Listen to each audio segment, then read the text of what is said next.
सुप्रभात। मैं डॉक्टर जयंती त्यागी एक संस्कृत की अध्यापिका प्रवक्ता रही हूँ अपने समय में। अभी मैं सेवानिवृत्त हूँ, परंतु जो छात्रों से जुड़ने का जो आनंद था उसको मैं बहुत मिस कर रही थी। इससे पहले मेरा एक चैनल है संस्कृत सुरभि नाम से, जिसमें मैंने जो एजुकेशनल चैनल है और जो मैंने कक्षा 6वीं से लेकर 10वीं तक की पुस्तकें जो हैं रुचिरा, जो NCERT की पुस्तक है रुचिरा, उन सब का जो मैंने वीडियो बना के उस पर डाला हुआ है।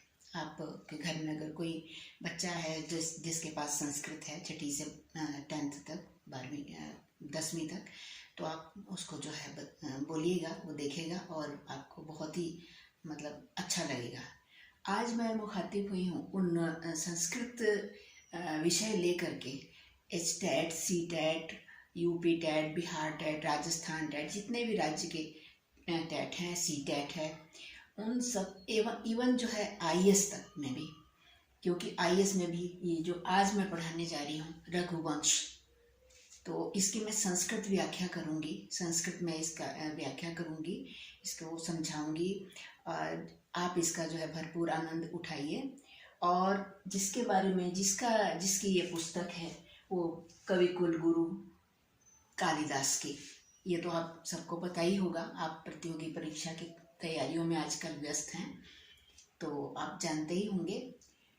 आज मैं रघुवंश का प्रथम सर्ग का मंगलाचरण से जो है प्रारंभ करने जा रही हूँ, शुभारंभ करने जा रही हूँ। आपके मन में एक जिज्ञासा होगी कि YouTube पे पहले से ही ये सब चीज़ें हैं, ये सब शिक्षा है, ये सब सारे इस प्रकार के वीडियो हैं, तो हम आपका चैनल क्यों देखें। तो मैं आपको सिर्फ एक ही बात कहना चाहती हूँ कि आप जितने भी कमेंट्स देंगे, जहाँ भी आपको, जैसे आप ये समझ लीजिए जैसे सामने से हम बैठकर किसी से पढ़ते हैं, आप मुझसे उस तरह की पढ़ाई की उम्मीद कर सकते हैं। आपकी जो भी जिज्ञासा होगी उसका मैं जवाब जरूर दूंगी। और अधिक समय ना बर्बाद करते हुए हम अपने विषय पर आ जाते हैं। और सबसे पहले हम इसको पढ़ेंगे, है ना। सबसे पहले हम इसका पढ़ना शुरू करेंगे। देखिए, इसका उच्चारण करते हैं भगवान का नाम लेकर। वागर्थाविव सम्प्रेक्तौ वागर्थ प्रतिपत्तये जगतः पितरौ वन्दे पार्वती परमेश्वरौ। सबसे पहले मैं आपको आपके परीक्षा की शुभकामना देना चाहती हूँ। आप पूरे मन से मेरे चैनल से जुड़िए और आपको यहाँ आकर फिर कहीं और जाने की आवश्यकता ही महसूस नहीं होगी। इतना मैं विश्वास के साथ कहती हूँ। चलिए पढ़ना शुरू करते हैं, देखते हैं इसका अर्थ क्या है। देखिए, पहले हम यहाँ से इसको देख लेंगे कि कैसे ये बना हुआ है, फिर हम इसका अन्वय करेंगे। आपको पता ही होगा कि अन्वय कैसे करते हैं, पर अन्वय भी तब कर सकते हैं जब विद्यार्थी को, परीक्षार्थी को उसका अर्थ आता हो। तो जो परंपरा है वो तो ये है कि पहले आप श्लोक लिखिए, बोलिए, उसके बाद आप उसका अन्वय करिए। लेकिन आप इसकी बारीकी देखिए कि अन्वय तो वही कर सकता है ना, कि किस पद को पहले किसको बाद में लाना है, वही कर सकता है जिसको उसका अर्थ पता हो। उसके हिसाब से वो संस्कृत का अन्वय कर सकता है, ऐसा मेरा सोचना है। तो देखिए, कहते हैं ये कहता कौन है। रघुवंश के प्रारंभ में, रघुवंश के प्रथम सर्ग का जो मंगलाचरण जब कालिदास ने किया, तो करते पहले हम ये आपको बताएंगे मंगलाचरण करते क्यों हैं। तो मंगलाचरण इसलिए करते हैं, देखिए जैसे घर में आप परीक्षा देने जाते हैं तो आपके माता पिता आपको जो है दही और चीनी वगैरह खिलाते हैं ना। तो उसी प्रकार से जब कोई कवि, जब कोई लेखक, है ना, जब कोई रचनाकार अपने ग्रंथ की जब रचना प्रारंभ करता है, तो हम लोग आस्तिक हैं, हम सनातनी हैं। मैं यहाँ कोई धर्म का प्रचार तो नहीं करने आ रही हूँ, पर जो हमारी आस्था, जो हमारे संस्कारों में है, मैं उसकी बात कर रही हूँ। तो हम सबसे पहले जो है अपने, जिन्होंने हमें बनाया, उस भगवान का हम शुक्रिया अदा करते हैं और हम उसको स्मरण करते हैं। तो हम मंगलाचरण जो है 3 प्रकार का होता है ना। एक वस्तु निर्देशात्मक होता है, जैसे कि वस्तुओं या स्थानों को स्मरण करते हुए प्रभु को याद करना। जैसे उसमें कुमार संभव में है कि अस्ति उत्तरस्याम दिशि देवतात्मा, है ना। दूसरा वो उसका एक उदाहरण है अस्य उत्तरस्याम दिशि देवतात्मा हिमालयो नाम नगाधिराज, उस तरह से। दूसरा यहाँ पे हम जो है भगवान को स्मरण करते हुए हम आशीर्वादात्मक मंगल, हम भगवान से आशीर्वाद की कामना करते हैं। और मंगलाचरण पर मैं एक आपको अलग से ही वीडियो बना के दूंगी, जिसमें मैं इसको विस्तार से समझाऊंगी, और अभी वीडियो लंबा हो जाएगा, इसलिए मैं अपने इस विषय पर आती हूँ। तो सबसे पहले ये कहता कौन है? तो ये कहते हैं कालिदास जी। कालिदास जी के ही शब्दों में मैं बोलती हूँ यहाँ, अहम कालिदास, मैं कालिदास। वागर्थाविव, देखिए वागर्थाविव का हमने संधि विच्छेद किया, तो वाग और अर्थ, वाक माने वाणी और अर्थ माने उसका अर्थ, है ना। उसका जो हिंदी अनुवाद है और भी भाषाओं में जो भी, वाक प्लस अर्थ, है ना। वाणी है, एक शब्द है, और उसका चिपका हुआ उसका अर्थ है। कोई भी बहुत से शब्द निरर्थक होते हैं, हमें यहाँ पे उन निरर्थक शब्दों की ओर नहीं जाना है। कोई भी, जैसे एक सिजोफ्रेनिया का जो मरीज है, वो कुछ भी ऊटपटांग शब्द बना सकता है, तो उसका कोई अर्थ नहीं होता है। अब आप कहेंगे कि अभी मैंने कहा कि जो कोई वाणी होती है तो उसका अर्थ, वो कोई शब्द होता है तो उसका अर्थ भी होता है, लेकिन बहुत से निरर्थक शब्द होते हैं। तो हम यहाँ पर उन निरर्थक शब्दों को नहीं, हम यहाँ पर सार्थक शब्दों को लेते हैं, है ना। जो कोई, जैसे कमल है, उसका तो एक अर्थ है कि एक पुष्प है वो, लेकिन अब इसी को कोई उल्टा बोलने लगे, कमल ल म क, तो अब इसका क्या अर्थ होगा? तो इसलिए हम इन निरर्थक शब्दों का, किसी भी प्रकार से बने हुए जो निरर्थक शब्द हैं, उसका हम परिहार करते हैं, उससे हमारे यहाँ कोई मतलब नहीं है। तो हम यहाँ पर कहते हैं कालिदास कि मैं कालिदास, है ना। अहम जो है हम जोड़ेंगे, क्योंकि कर्ता तो होना ही चाहिए वाक्य में। तो मैं कालिदास वागर्थाविव, है ना, वाणी और अर्थ को, है ना, यहाँ पे देखिए, यहाँ पे वागर्थ प्रतिपत्तये, है ना। मतलब मैं कालिदास वाग और अर्थ, है ना, मतलब वाणी और उसका शब्द तो होंगे, पर उसके अर्थ को भी जानने के लिए, अर्थ का भी ज्ञान प्राप्त करने के लिए, प्रतिपत्तय का अर्थ है प्राप्त करने के लिए, उसकी सिद्धि के लिए, है ना।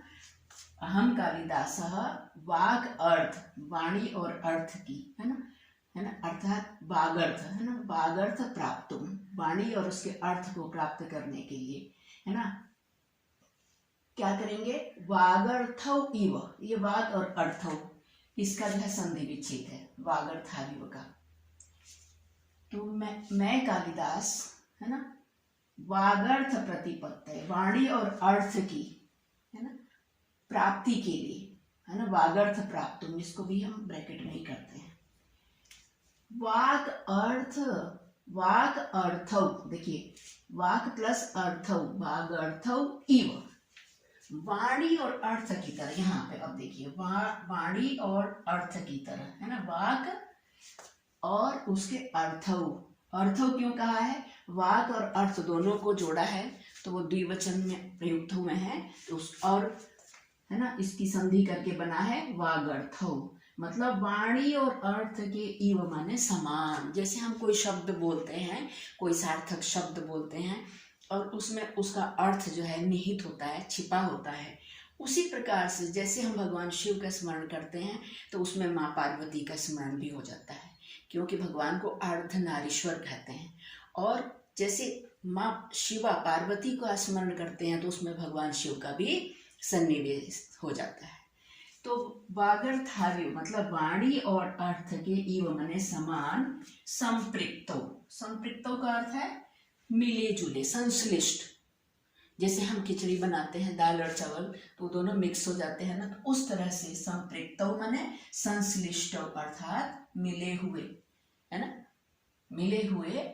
और संसारस्य पितरो, यहाँ पे लिखा है ना पितरौ।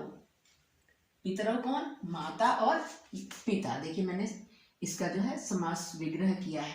पितरौ एक शेष द्वंद्व है, तो पितरौ का अर्थ जब हम समास विग्रह करेंगे तो क्या बनेगा? माता च पिता च, और एक पद जो है शेष बचता है। इन दोनों में से किसी, है ना, माता मातरौ भी कह सकते हैं, लेकिन यहाँ परंपरा से पितरौ। तो माता और पिता में से कोई भी एक पद ही द्विवचन में आ जाता है ना, और एक पद बन जाता है ना। तो ये है समास पितरौ, है ना। माता च पिता च विभक्ति का लोप करके और एक पद बना दिया पितरौ। तो मैं कालिदास वागर्थ मतलब वाणी और अर्थ को प्राप्त करने के लिए, है ना, वागर्थ इव, वाक अर्थ वागर्थ इव, माने वाणी और अर्थ के समान क्या? संपृक्त, मिले हुए। इसी की जो है एक और शब्द बनाया है संश्लिष्ट। संश्लिष्ट, यहाँ पे ल छूटा हुआ है, संश्लिष्ट, वाणी और अर्थ के समान मिले हुए। संसारस्य पितरौ, संसार के जो माता और पिता हैं, संसार के जो माता और पिता हैं, है ना। माता च पिता च एक शेष द्वंद्व, मतलब माता और पिता को हम कहेंगे पितरौ। संसारस्य पितरौ, संसार के माता पिता। पार्वती, और पार्वती किसको कहेंगे? जो पर्वतस्यापत्यम, जो पर्वत राज की पुत्री थी और जो स्त्री थी, तो वो थी पार्वती। तो पार्वती और परमेश्वरौ, पार्वती परमेश्वरौ, ये एक ही पद होगा। हमने इसका विग्रह करके यहाँ पे बता दिया है ना, इसकी व्युत्पत्ति। पर्वतस्यापत्यम, पर्वत की जो संतान थी और जो स्त्री थी, वो उनको हम पार्वती कहते हैं। तो पार्वती परमेश्वरौ, और इसका जो है संधि विच्छेद देखिए, परम ईश्वरौ, है ना, जो जिनसे ऊपर कोई सत्ता ही नहीं है, वो है परमेश्वर। जो ईश्वरत्व की पराकाष्ठा है, वह है परमेश्वर। उनको मैं क्या करता हूँ? प्रणमामि, प्रणाम करता हूँ। तो अब हम इसका अर्थ समझ गए हैं, तो अब हम इसका अन्वय जो है भलीभांति कर सकते हैं। देखिए आपको ये बात थोड़ी सी अलग लगेगी, मेरी ये बात अलग इसलिए लगेगी क्योंकि ये परंपरा नहीं है। परंपरा में यह है कि श्लोक बोलते हैं फिर उसका अन्वय बोलते हैं। तो अन्वय तो वही कर सकता है ना जिसको इसका अर्थ पता है कि किस शब्दों को हमें पहले रखना है, किसको हमें बाद में रखना है ना। देखिए मैं विद्यार्थियों के लेवल से सोच रही हूँ, मैं विद्यार्थियों के स्तर पर उतर के इसको पढ़ा रही हूँ, आपको बता रही हूँ, है। जैसे विद्यार्थी सोचता है उस तरह से सोच, तभी तो हम उसकी जो कमी होगी उसको हम जान पाएंगे। तो देखिए अब हम इसका अन्वय कर लेंगे। कहते हैं देखिए, अहम कालिदास भी जोड़ सकते हैं। वागर्थ प्रतिपत्तये, है ना, वागर्थ प्रतिपत्तये, वाणी और अर्थ की प्राप्ति के लिए। वागर्थाविव, वाणी और अर्थ के समान। संपृक्तौ, मिले हुए, है ना। संश्लिष्ट, चिपके हुए, है ना। चिपके हुए शब्द अच्छा नहीं लगता, इसलिए अच्छा सा शब्द जो संश्लिष्टौ, है ना। तो संपृक्तौ माने मिले हुए। जगतः पितरौ, संसार के माता पिता। पार्वती परमेश्वरौ, पार्वती और परमेश्वर की मैं कालिदास, ये पहले ही आ गया है, वंदे, वंदना करता हूँ। ठीक है, तो अन्वय हो गया, इसकी व्याख्या हो गई। और अब हम इसमें जो है देख लेते हैं कि कौन सा कोई विशेष पद है, उसके बारे में थोड़ी गहराई से जानते हैं। तो यहाँ पे देखिए विशेष में मैंने लिखा है इसका वागर्थाविव। ये जो वागर्थाविव कैसे बना है ना, इसमें जो है यहाँ पे बल्कि हमें वागर्थाविव ही लिखना था, मैंने थोड़ा सा स्पष्ट करके लिख दिया है, कोई नहीं, मैं यहाँ पे फिर से लिख देती हूँ वागर्थाविव। वागर्थाविव, वागर्थौ इव, है ना, इसको हम ब्रैकेट में कर। तो यहाँ पे जो इव आया है मतलब वाणी और अर्थ के समान, ये जो इव आया है इससे समझना चाहिए कि यहाँ पे उपमा अलंकार है, जिसके लिए कालिदास जब विशेष रूप से जाने जाते हैं, है ना। उनके बारे में कहते हैं उपमा कालिदासस्य। कितनी प्रसिद्ध सूक्ति है उनकी जैसी सुंदर उपमाएं जो है किसी किसी कवि की इतनी सुंदर नहीं है, इतनी सुंदर उपमा जो है नहीं है। इसीलिए संसार जो है इनके सामने नतमस्तक है, इसीलिए इनकी विद्वता के आगे नतमस्तक है। और रीति कैसी है, मतलब रीति का अर्थ होता है शैली। तो उनकी रीति है वैदर्भी, मतलब इसमें सुकोमल शब्दों का प्रयोग होता है, जो कोमल, जो कठिन शब्द नहीं। जैसे कई बार आप जैसे रावण की आप रावण संहिता देख लीजिए, जिसमें जटाटवी गलत जल प्रवाह पावित स्थले, है ना, और उसमें डमट डमट डमट डमट डमट डमट, हालांकि मतलब वो सही प्रयुक्त किया है, परंतु वो उसको हम वैदर्भी रीति नहीं कह सकते, है ना। तो यहाँ पे ये कवि जो हैं बिल्कुल सुकोमल पदावली, सुकोमल पदावली मतलब सुंदर सुंदर कोमल से जो शब्दों का जो प्रयोग करने में माहिर हैं, वो हैं कालिदास। तो और उनकी रीति को कहते हैं वैदर्भी रीति। और छंद है इसमें अनुष्टुप छंद है। अनुष्टुप छंद में क्या होता है, देखो 8-8 है ना, 8-8 के बाद एक पंक्ति में 8 शब्द आते हैं। यहाँ तो हमने ऐसे लिखा है, आप इसको अगर ऐसे लिखें यहाँ तक, है ना, फिर उसको फिर यहाँ तक, तो आप गिनेंगे तो इसमें 8 ही वर्ण होंगे। 8 वर्ण हैं, इसी वजह प्रत्येक पद में 8 वर्ण हैं, इसलिए ये 8 वर्णों को वाला समवृत, समान वर्णों वाला जो है अनुष्टुप छंद है। तो ये भी ध्यान रखना है आपको। इसके बाद हमने यहाँ पे जो है देखिए सीधा सीधा अनुवाद कर दिया है, शब्द और अर्थ की सिद्धि के लिए, है ना, और ब्रैकेट में विशेषज्ञता के लिए, विशेषज्ञता प्राप्त करने के लिए वाणी और अर्थ की तरह संश्लिष्ट। जिस तरह हम जब कोई शब्द बोलते हैं तो उसमें उसका अर्थ निहित ही होता है, उसमें उसका अर्थ होता ही है, और ये ध्यान रखना है कि सार्थक शब्द, है ना। तो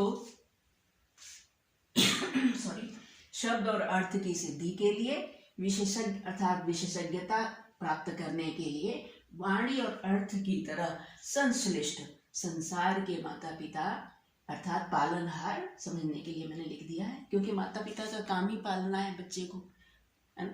तो ऐसे संसार के माता पिता पार्वती और परमेश्वर अर्थात आदिदेव, परम ईश्वर आदिदेव, इनसे बड़ा कोई देवता नहीं, ऐसे आदिदेव महादेव की मैं वंदना करता हूँ। उम्मीद है कि आपको आज का पाठ समझ में आया होगा। अगर आपको मेरी पढ़ाई जो है समझ में आई है तो आप आगे खुद ही समझदार हैं क्या करना है। अगर आपको मुझसे आगे और इस तरह की, और बल्कि इससे आगे, क्योंकि ये तो मेरा पहला वीडियो है, तो जो भी थोड़ी भी हेजिटेशन, क्योंकि मैं बहुत दिनों बाद आई हूँ, बहुत दिनों बाद ये वीडियो बना रही हूँ, लगभग 1-1.5 साल बाद, तो जो भी आपको थोड़ी कमियां लगी होंगी, लेकिन आगे जो है इसका परिष्कार होता रहेगा, जो कि नेचुरल ही है। तो आपका दिन शुभ हो। बहुत बहुत धन्यवाद आपका। देखते रहिए, जुड़े रहिए मेरे चैनल से। और आपको मैं अपनी पूरी, मैंने यूजी से नेट क्लियर किया हुआ है, डॉक्टरेट है मेरे पास बहुत पहले से, और जो भी योग्यता मैक्सिमम होती है वो है मेरे पास। और बस क्योंकि अनभ्यासे विषम शास्त्रम, और अभ्यास ना करो तो शास्त्र जो है भी बहुत कठिन महसूस होता है ना। तो आगे आगे आपको इससे अच्छा ही जानने सुनने को मिलेगा मुझसे, तो इसलिए जुड़े रहिए मेरे चैनल से, अगर आपको मेरी पढ़ाई अच्छी लगी है तो। ठीक है, आपका दिन शुभ हो। धन्यवाद।